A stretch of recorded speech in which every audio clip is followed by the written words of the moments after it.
Hello teachers, learners, and parents. Sir Jeff po, at your service. Alam nyo ba na meron tayong website na tinatawag na DepEd Commons? Ang DepEd Commons ay binuo upang gawing accessible ang pagtuturo at pag-aaral dito sa ating bansa gamit lamang ang inyong mga smart devices gaya ng cellphones, tablets, at computers. Dito ay maaari nating ma-access ang iba't ibang learning materials mula sa Department of Education.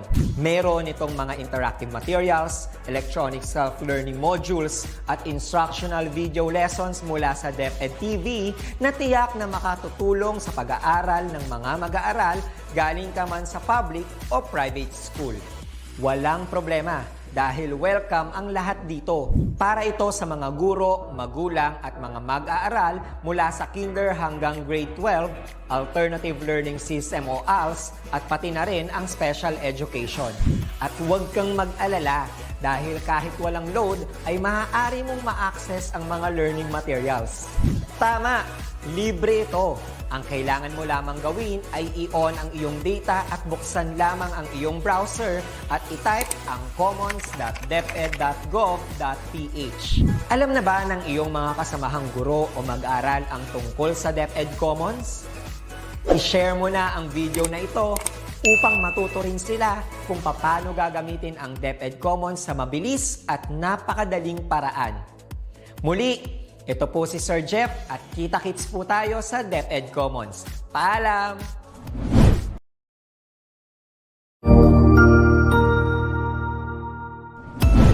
Mabuhay!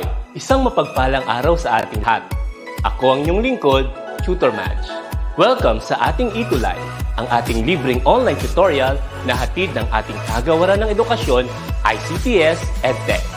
Ang programang ito ay inaasahang makatutulong at maging karagdagang kaalaman sa mga mag-aaral mula kinder hanggang senior high school, ALS, Alive, at SPED learners.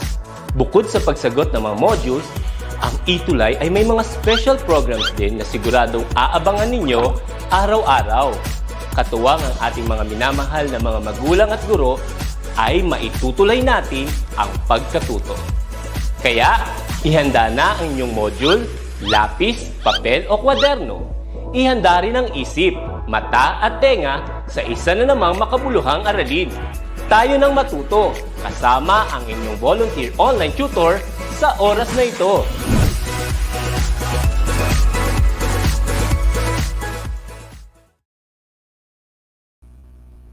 Hello! Good morning po! Yan, no? It's Friday once again. Mga ka-ETUlay. ETUlay online tutorial na naman po tayo. Today is December 10, 2021. So, ayan po, no? So, welcome po ulit sa ating ETUlay online tutorial. Yan. So, kumusta po kayong lahat? Sana po okay po kayong lahat dyan. No? So, this is Tutor Bell. So, every Friday po, 11 to 12, matutunghayan niyo po ako lagi sa DepEd EdTech Unit at saka po sa ating official DepEd Philippines DepEd EdTech TV. Yan, no? So, for today, dahil isang linggo na lang, bakasyon na, excited po ba kayo? No? Ayan, no? So, for quarter 2, week 4, no? So, hindi po yata ito. Saglit lang. Share ko lang po, ha? Mali po ito. Dapat week 4. Wait lang po. Share ko ulit.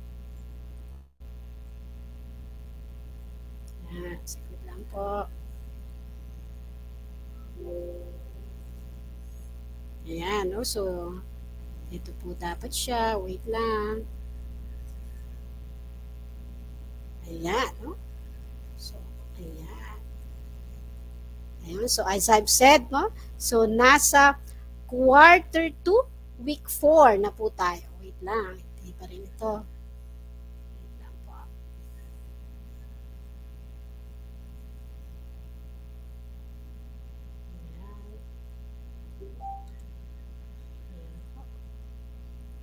So, this is the switch case statement po tayo for today po, no? napalitan. Pasensya na. So, yan. Nakikita na po ba ninyo? Kala ko hindi napalitan. So, for quarter 2, week 4, we're going to discuss the switch case statement po. No? So, isang linggo na lang, bakasyon na, excited po tayong lahat. No? So, para sa ating Christmas break. No? So, at the end of my tutorial for today, mga ka-techwiz, mga ka-coder, no? So, we're going to learn how to use the switch statement. No po? And then, we're going to nest the if and if-else statement. No? So, magkaparehas po halos kasi yan. So, kaya po pinagsabay ko siya. Talaga pong sinadya ko last week, hindi ko po siya sinama at isinabay ko po itong nest if and if-else statements sa switch statement po dahil halos parehas po sila ng function. No? So, this is actually a maze. Nakikita niyo po ba siya? No? So, a maze, no, actually have different parts. No? Pwede kang magkaroon ng several beginnings and then magkaroon din ng several endings. No? So, you may start from here, no? And then, pwede mong tulayin yan hanggang maka-exit. And then, you can take this path. No? You can take this path.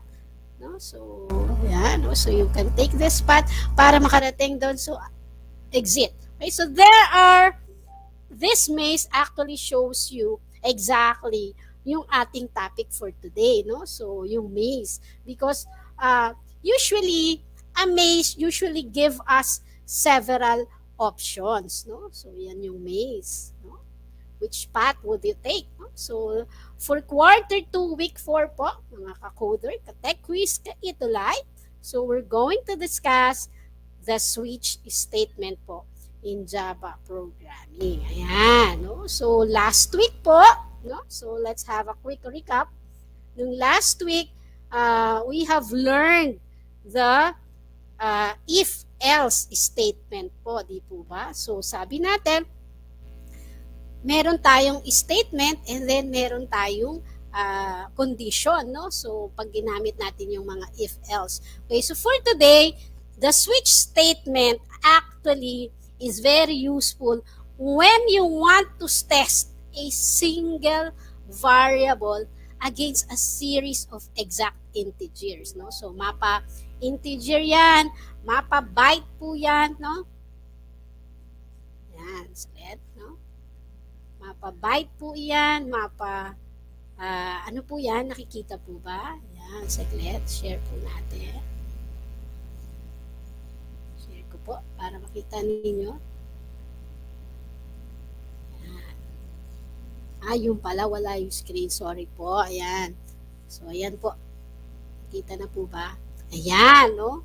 Nawala kasi po. Pinalitan ko kanina yung aking PowerPoint. Okay? So, usually, a switch statement, no? So, balikan po natin yung kanina sinasabi ko nga, no? So, for today, we're going to discuss the switch statement, no? So, usually, ang tinetest lang natin sa switch, no, is actually a single variable. One versus several integers, no? So, for example, I want to test if the entered value is a valid value, no? So, against a series of exact integers. So, itetest mo siya for several options, no? So, actually, the switch structure uses 4 keywords. So, ano po ba yung 4 keywords na yan, no? So, 4 terms na makikita natin in a switch statement sa Java. Okay? So, ang switch po usually start the structure and is followed by immediate test expression. So, enclosed in a parenthesis. So, makikita po natin mamaya, no? So, sabing ganyan, starts the structure and is followed by immediately by a test expression. So, tingnan po natin. So, ito po siya, no?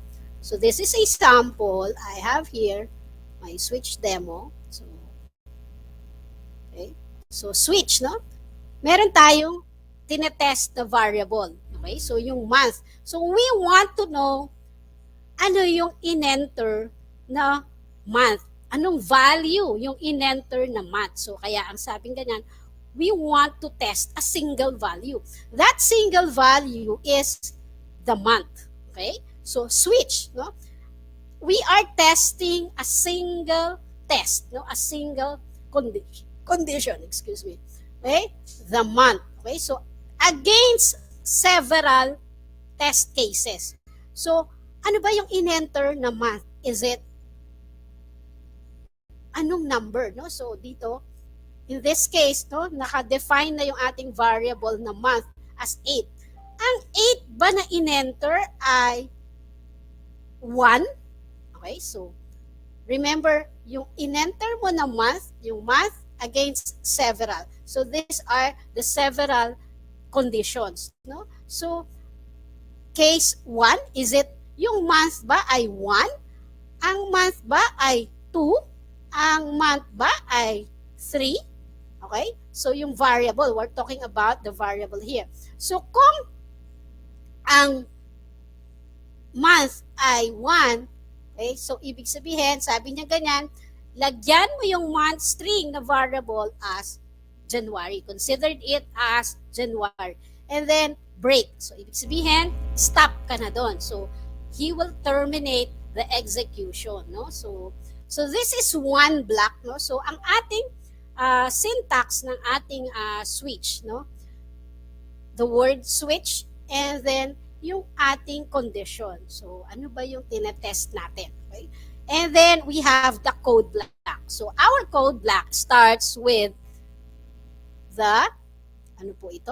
Ang ating brace, no? So, the opening brace, and then you have the several case statements, no? So, after usually the case, ang check niya dyan po is, ang itetest na dyan, yung bang month ay 1, okay? So, kung dito, ang nakadeclare mo na month is 8, no? Month po nyo ay 8, so, ibig sabihin, itetest niya, yung month ba ay 8. So, kung ang 1 siya, gawin mo siyang January, sabi niya ganyan, and then break. Okay? Pero kung hindi siya 1, so okay, test mo pa nga on another condition. Is it a 2? So, kung 2, lagyan mo yung month string na variable as February. Okay? And then break. So, ibig sabihin, terminate. So, kung nakita niya na 2, terminate na agad. Okay? What if it is 3? Okay, so there is another condition. So you are testing one test, no? So yung month natin, we are testing it on a several cases. Okay? So ito yung mga cases natin. And then at the end, we have the default. Okay? So that's the default. Okay, so ibig sabihin, what if hindi 12? What if hindi 11? What if hindi 10? Okay, what if hindi 9? What if hindi 8? What if hindi 7, 6, 5, 4, 3, 2, or 1? Okay, so kung hindi 1 to 12, okay, so ang ilalagay mo dun sa month string ay invalid month. So ano yon? So ibig sabihin kung 13, 14, 15, so on and so forth, automatic na yan na invalid month. No? But if it is from 1 to 8, ang ilalagay niya dyan ay yung pong corresponding number of the month. Okay? So, kung 1, it's January. If it is 2, it's February. No? 3, March. 4, April. 5 is May. 6 is June. And then 7 is July. 8 is August. And 9 is September, so on and so forth. And then 10 October, 11 November, 12 December. And then, kung hindi po, other than, hindi po siya 1 to 12, it will be an invalid month. Okay, so, paano po natin to ginawa? Okay, so, we have imported our util, no? So, gagamit kasi tayo, we will ask the user to input, no? So in this case, actually wala na to, no? So dahil hindi tayo mag-i-input. So dahil nilagyan na natin siya ng month, no? So dito, hindi natin yun kailangan. So i-run po natin siya. Okay. Close ko lang to, yung iba muna. Okay. So it's actually now compiling. Okay, so while it's compiling, let us check for comments, no? So hello Raya Jean Kalimpitan.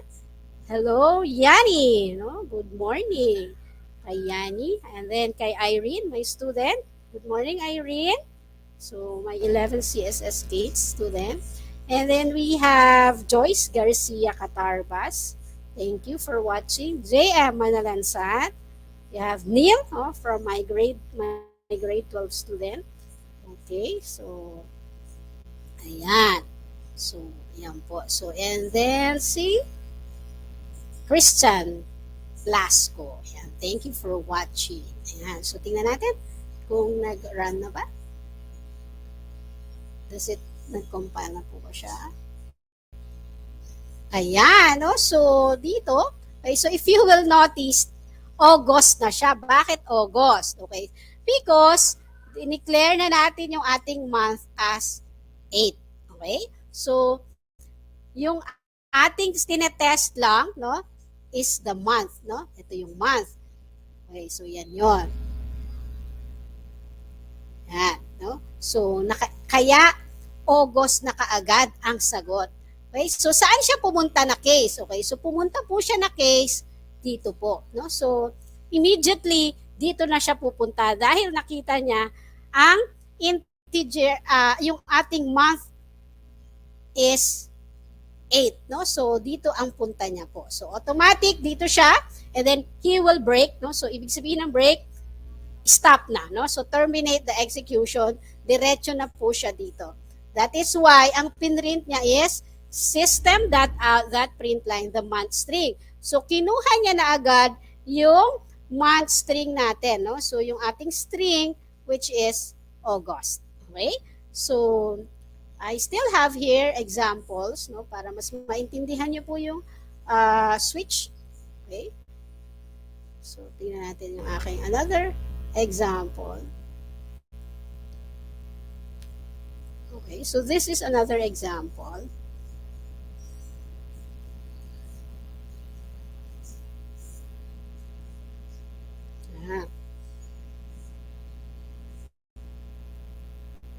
Yan, so here. Okay, so in here, no, so ano yung difference nung kanina with this example? Okay, so ang difference, gumamit po ako, nag-import po ako ng java.util.scanner. Okay, so I will ask the user, so kanina, naka-ano na po siya, di ba? Naka-8 na lang po siya, naka-fix siya as 8 yung ating integer.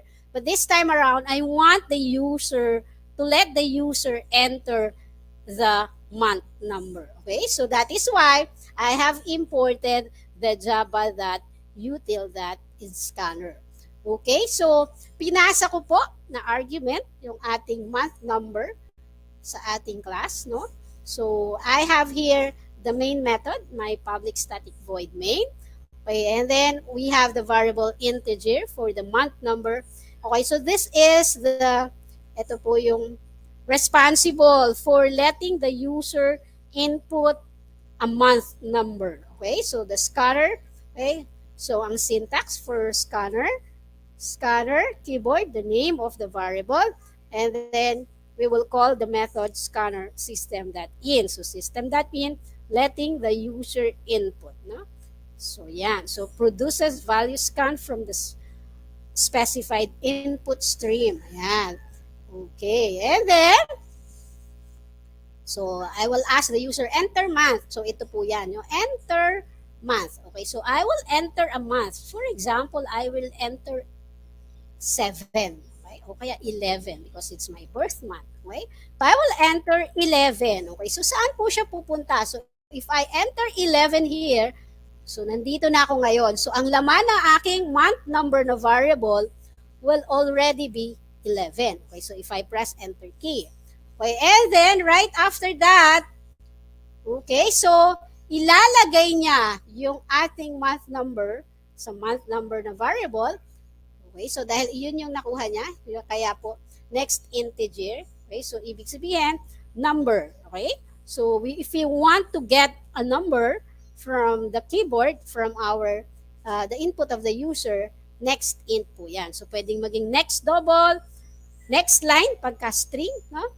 Okay, so we have here, okay, so I have here now my switch. Okay, so every time, no, so ang ating syntax, switch, and then ano yung itetest natin? The single test that we're going to test, no? So itetest natin ano ba yung in-enter ng user. Okay, so anong month yung in-enter ng user.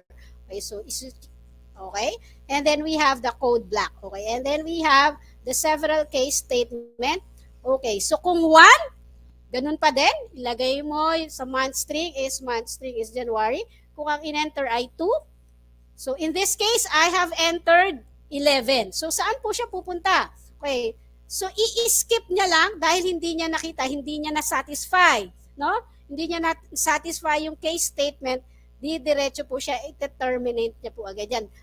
I-skip niya lang po yan. Okay? So, dahil ang in-enter ko ay 11, dito po yan pupunta sa aking program. Okay? So, ilalagay niya dahil 11, ilalagay niya sa month string na variable, November, and then he will terminate. And then, so kung terminate, so i-skip niya na tong 12, and then the default, pupunta na po siya dito sa ating last na statement for the code block, right after the code block of the case statement. Okay? So, ipiprint lang po niya yung month string, which is, ano po yung ating month string for 11? That is November. Okay? So, enter ko na po to. November. Ayan po siya. Okay? So, diretso po siya punta dito. I-run po natin ulit just for you to check. Okay? So, just for you to see that is really going through the case statement. Okay, so what if I enter, sige po, enter nyo yung inyong birth month. Okay? Si Takeshi Sinrasyo. Sino ba itong aking estudyante na to? Okay? So, enter yung birth month ninyo. Okay, so, tignan ko dito, yung mga birth month ninyo. Okay, so I have, for example, since it's December already, okay, why don't we put in number 12? Okay, so kung 12 ang ipapasok ko dyan, okay, so saan siya pupunta? Okay, so ipapasok niya yung month number as 12. No? So, okay, so switch 12. Okay, so is it 1? Is it 2? No, it's not. Is it 3? No, it's not. So, is it 5? No, it's not. So, hindi na po siya dadaan dyan. Didiretso na po siya dito sa case 12. Okay? So, dahil 12 ang ating in-enter, lalagyan niya po ng month string. Yung ating variable na month string as December and then terminate. Okay? Dito na po siya susunod na pupunta. Right after that. Okay? So, enter ko po to. Enter. So, that's it. December, no? So, walang kawala. What if, ma'am, what if Tutor Bell in-enter ko is numbers other than 1 to 12? Okay, what will happen? Okay, so, try po natin. Okay, let's run it again. Okay, so, if I enter, for example, 15, or 18, okay? So, what if I enter 18? Okay, so that would display invalid month. Okay, so dito po siya pupunta because this is our default. So that is the meaning of default. So kung wala dito sa iba-ibang cases mo, sa mga test cases mo, dito po siya, ang gagawin po niya is the default. Okay? So, yung default. So, dito po siya didiretso. Hindi na po siya pupunta dyan from case 1 to 12. Didiretso po siya dito sa default. Okay? So, that is why nilagay niya yung month string na invalid month, and then diretso na po siya dito. Okay, so invalid month. Okay po. Okay, let's go now to our okay, so yan, no? So we have yung ating 4 keywords para sa ating switch statement. Okay? So we have the switch word, and then we have the case followed by one of the possible values for the test expression enclosed in parentheses, and then followed by one of the possible. So kung gusto mong pagkahaba-haba ng iyong case, it's okay. As long as dun sa dulo, lagyan mo ng default. Okay? So, and then, for every case, meron dapat na break. No? So, kasi pag hindi mo biniglilagyan ng break yan, isusunod niya yung susunod na statement kasi hindi mo siya terminate. Okay? So, break optionally terminates a switch structure at the end of each case. No? So, and then, don't forget to put in the default. Okay? So, dapat may default.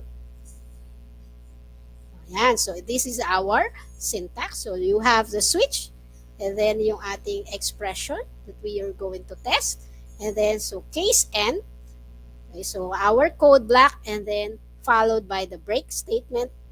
And then, another case. So, it could be several case statements. No? So, and then the break, and then we have the default. Right after the word default, dapat po laging may colon. And then, ano po yung i-execute na statement? Kung default. No? So, yan. And then, don't forget the closing bracket. Okay po? So, that is the syntax for the switch. Yan. Okay, so this is the example. So, same lang po yung kaninang pinakita ko. Okay, so that is the sample. Okay, so for this one, we want to test. No? So for this sample program, we want to test if ano yung in-enter na section. Okay? Pwede ba yun na different cases, pero isa lang yung kanyang magiging executory statement? Pwede po. Okay, so in this case, we will check ano yung in-enter na section. No? Is it 1, 2, 3? So, integer pa rin tayo.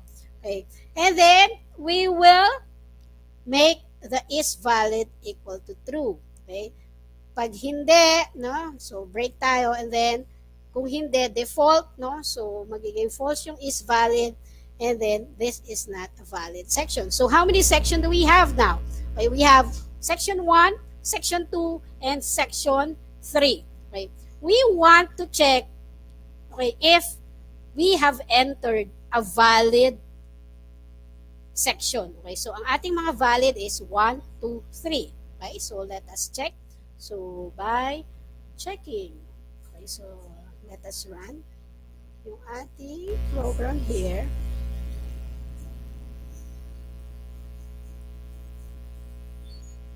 Okay, so ito. So this is my valid section. Okay. So, okay. So I have, pwede po yon. Pwede yon na for case 1, 2, 3, isa lang yung executory statement niya. So, ibig sabihin, if I enter 1, 2, or 3, okay, eto po yung gagawin niya. Okay. Kaya, right after pa lang ng case 3, doon ako nag-break. Okay? So, doon ko pa lang po siya terminate. Okay? So, pag in-enter ay 1, 2, 3, ibig sabihin that is a valid section. Pero pag hindi in-enter ay 1, 2, 3, that is already an invalid section. Okay? So, let us try. So, run po natin siya. Okay. So, run natin. So, let us run this valid section. Okay, so 1, 2, 3 pa rin. So we will ask, so since meron tayong scanner, okay, so we will ask the user to enter section. Okay, so this is it. No? So enter, for example, I enter 1. Okay, so what will be the output? this is a valid section. Okay? What if I enter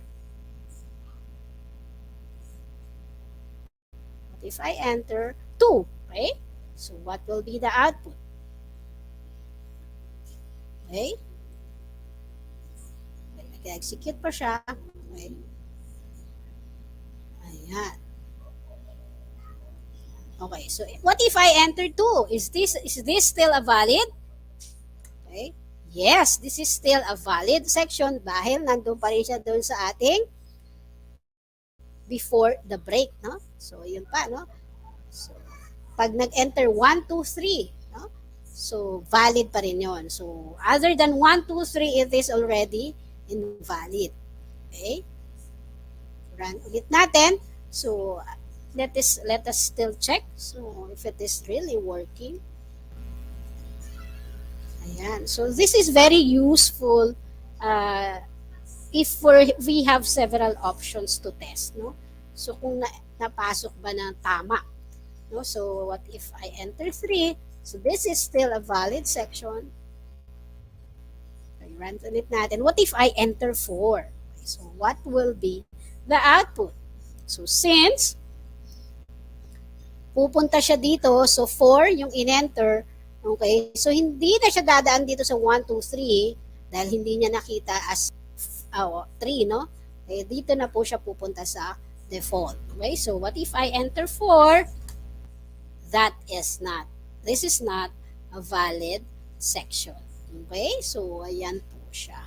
So that's how a switch statement is working. So you have the switch, you have the condition to test, you have the different cases. Okay, make sure after the condition, after the test, there it is always followed by a colon. Okay, colon. Why it is not?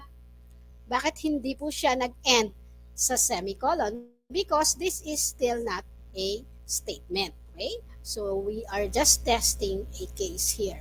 Okay, so this is a statement. That is why it is ended with a semicolon po. Okay? So, ayan. Okay, so another example, no? Okay, yung ating second objective po, no, for this day. So, sabi kong ganyan, the nested if. Okay, so last time, we have discussed the if-else. Okay, but there is this so-called nested if. Okay, so kaparehas po siya, no? So mayroon tayo 'di ba sa English na synonym. Okay? Ang ka-synonym po ng ating switch statement is the nested if. Okay? So we want to test several condition, okay? For a one input. Okay? So for a one variable. Okay? So ayan. So asan po yung aking example dyan? So here's my example. So I have here my nested if. Okay? So this is my nested if. Okay?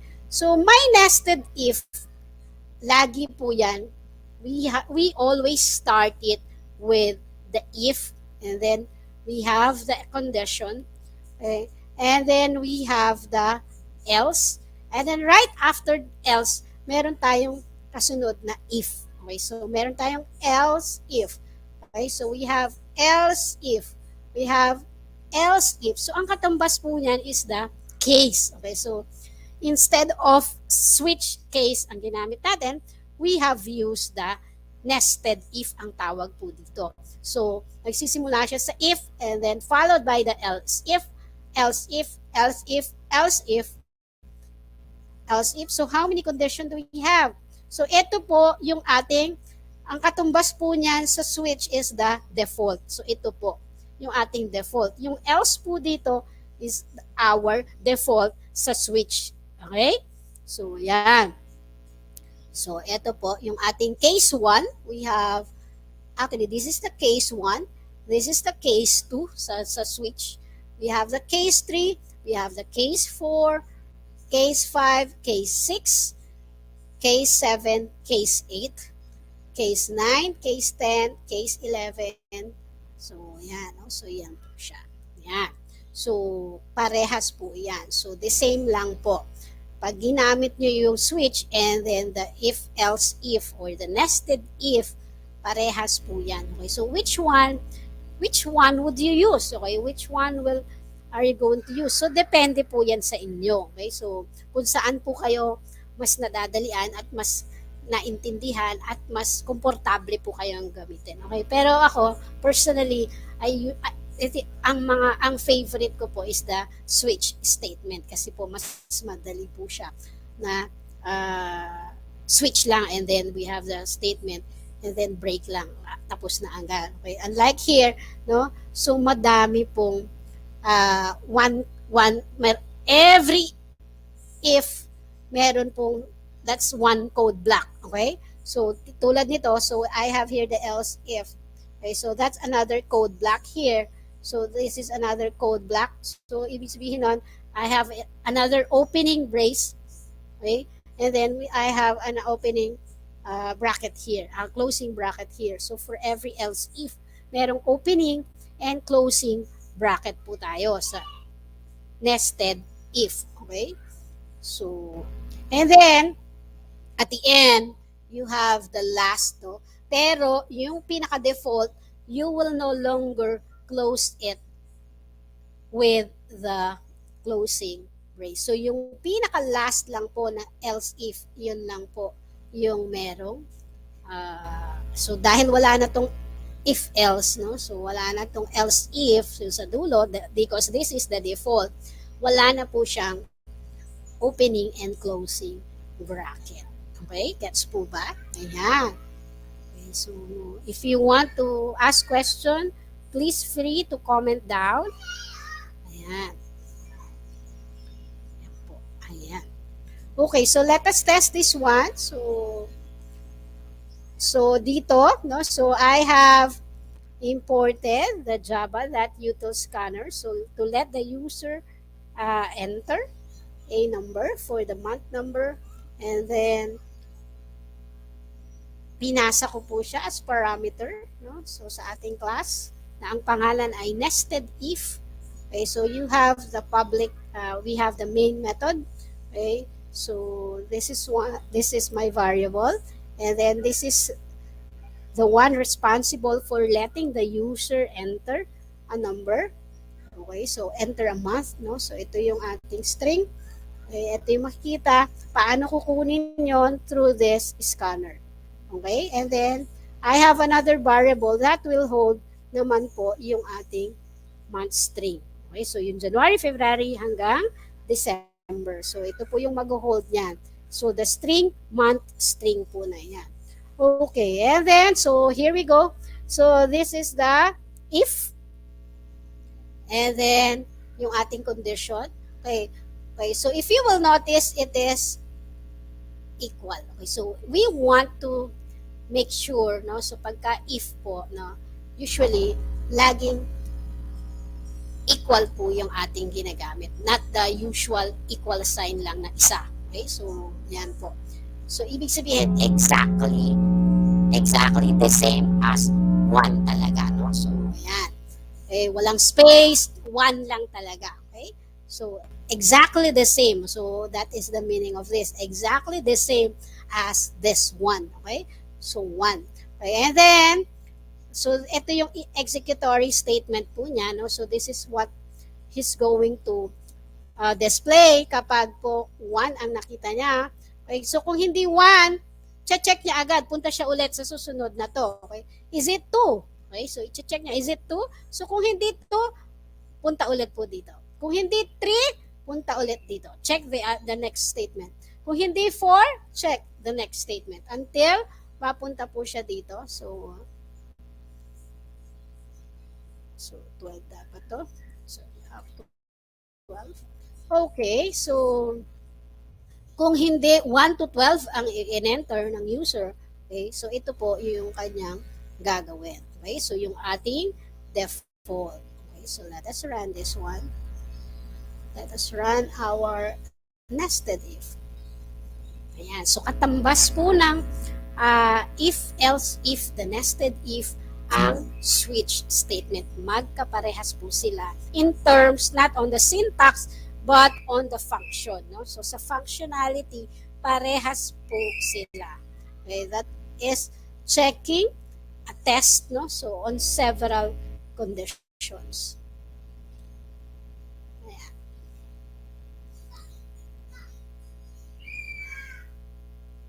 Okay, so if I enter here, punta na tayo agad dun sa else, no? Dun sa baba, dun sa default. Invalid month number.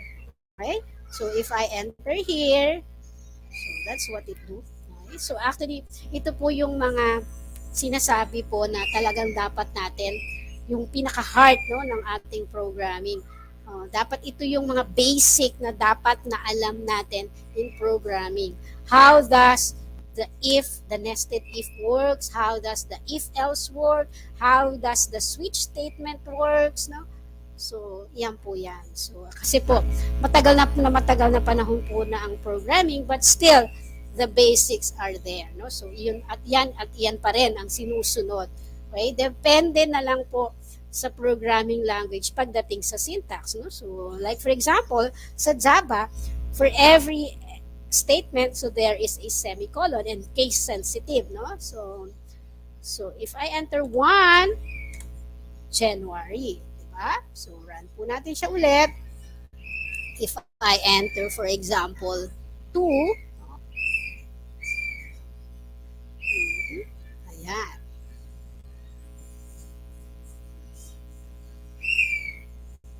So, if I enter 3, for example, so this should be March. No? So, yan po yung ating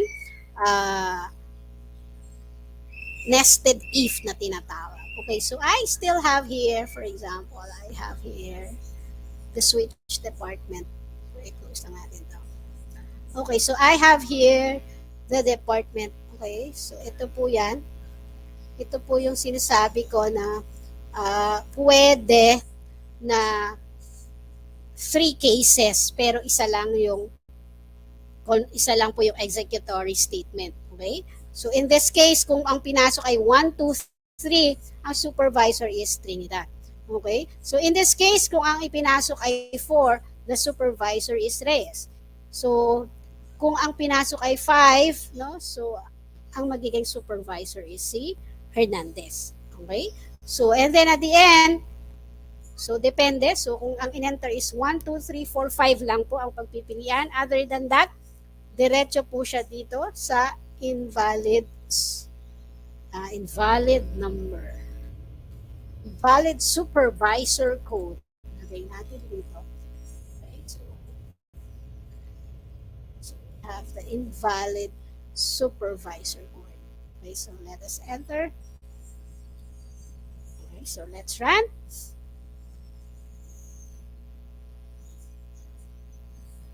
Yan po yung sinasabi ko na pwede yung talaga naman sa totoong buhay pwedeng ganon, no? Okay? So kung nasa like for example, kung nasa Dinalupihan, no? Nasa Samal, Bataan pa din po yan. Ganun yan, no?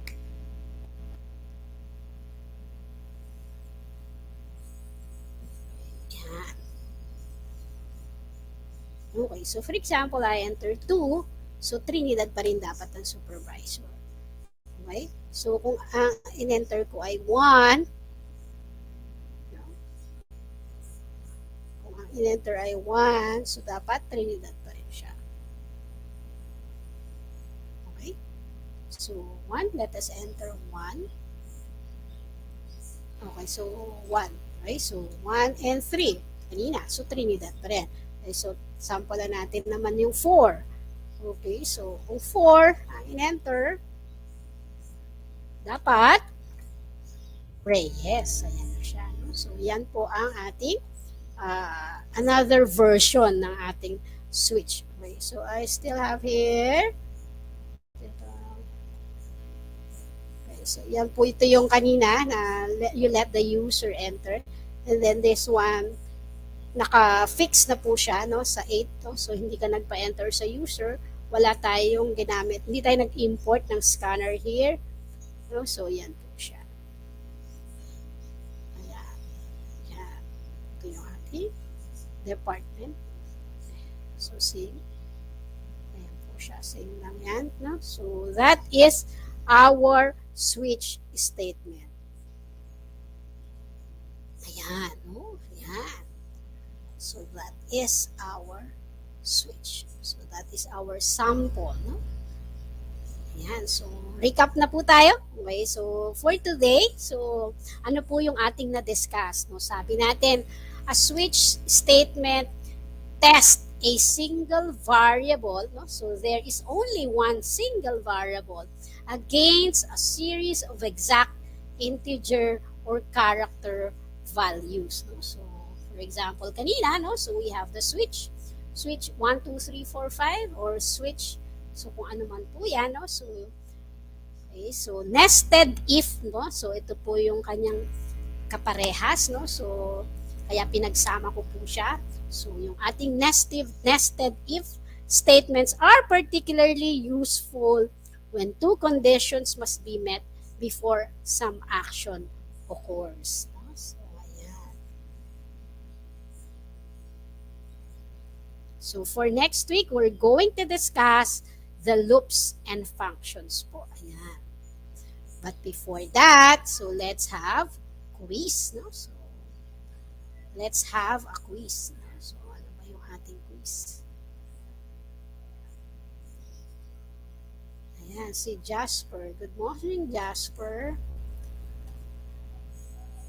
Okay, so sana maengganyo kayo talaga na ipagpatuloy yung inyong CSS into IT. No? So, pagdating ng college, yeah, sana maengganyo ko kayo. Yeah. So, number 1, so question.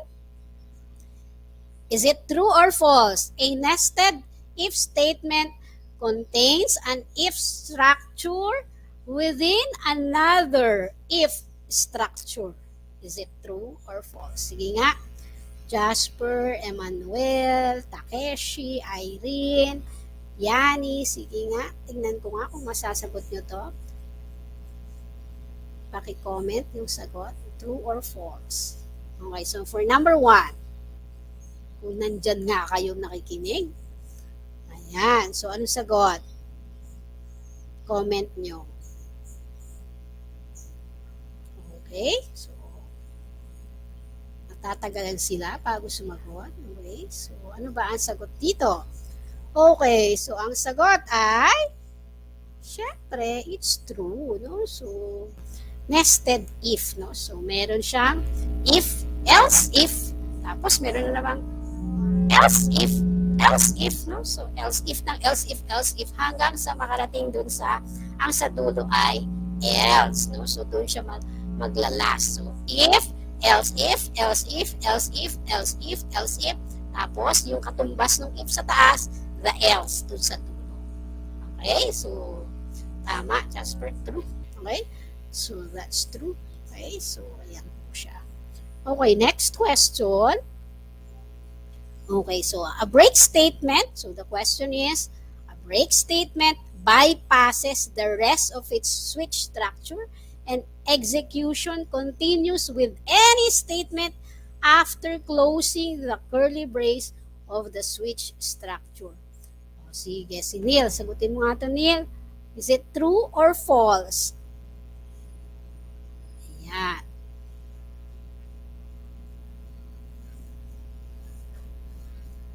Ayan. So, is this true or false?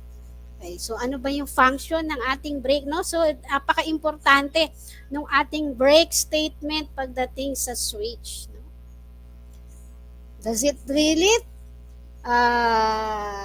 bypasses the rest of its switch structure and execute continues with any statement after the closing curly brace of the switch structure? Okay. So, ang sagot ay it is true. Ayan. No? So, very true. Jasper, mali ikaw. So, ang tamang sagot ay true. No? So, hindi siya waterfalls. So, this is true. Ayan. Okay. Number 3. Okay. So, ito na lang. Sagutin mo. Bumawi ka. Okay. So, the switch statement is useful when you need to test a single variable against a series of exact integer or character values. Is this true or false? Sige, bumawi ka. This is, ayan. Anong sagot, Jasper? Neil? Joyce? Irene? Yani? Anong sagot? Ayan. This is true pa rin, no? So, we are, hindi ka na naman, Jasper. Jasper, nang huhula. Okay? So, the switch statement, it's okay, no? So, there is always a next time. The switch statement is useful when you need to test a single variable against a series of exact integer or values. Para bang me against the world, no? Parang yan ang pinaglalaban ni switch, no? Ite-test niya yung isang variable, single variable against a series of exact integer or character values. Okay, so that's it. Okay, so let's get ready. Imagine, start creating your own Java code. Naka-coder, ka-tech quiz. Ayan. Ayan. So, sabi nga ni Peter Dutch, to iterate na is human. To recursive is divine. Ayan ang sabi niya. Ayan. So, these are my references. No? So, ayan. So, once again po, so, abangan nyo po kami lagi every Friday from 9 a.m. until 12 noon. Okay, so si Tutor Pau para sa ating programming, sa HTML programming. Si Tutor Aldrin para sa ating Computer System Servicing 11. And si Tutor Lon para sa ating Computer System Servicing 12. And of course, ako po, sa inyong Tutor Bell, para sa Java programming. Ayan. So, for your comments, suggestion, just scan the QR code right in front of you para po sa inyong mga feedbacks. No? So, or you may go directly to this link site. So, https://tinyurl.com/ETUlay feedback form. Okay, sana po ay may natutunan kayo, no? So, sa isang oras na ito ay sana po ay may natutunan po kayo sa Java programming, specifically for the switch statement and the nested if, no? So, parehas po yan ang function, no? So, see you again po, mga ka-tech quiz. Happy weekend! Thank you so much. So this is your Tutor Bell signing off for Java programming. Thank you.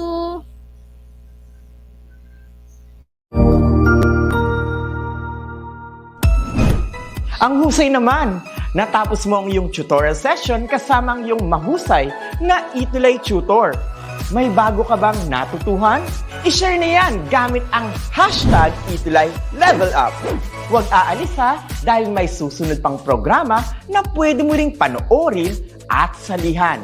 Dahil naghihintay na ang iyong mga tutors.